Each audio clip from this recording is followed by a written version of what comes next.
Hi అండి. అందరికీ నమస్కారం అండి. అమ్మ కథల ఛానల్‌కి స్వాగతం అండి. చాణక్య నీతి సూత్రాలు కొన్ని నేర్చుకుందామండి. ధర్మమే సుఖాన్ని ఇవ్వగలదు.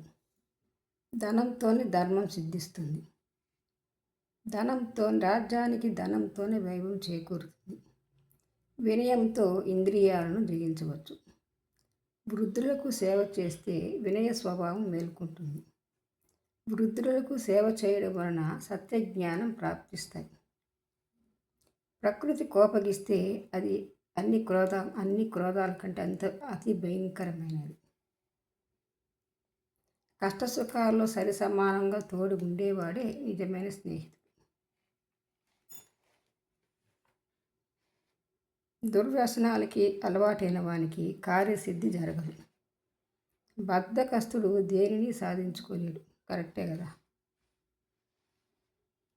శత్రుత్వానికి కానీ మిత్రత్వానికి కానీ ఏదో ఒక కారణం ఉంటుంది.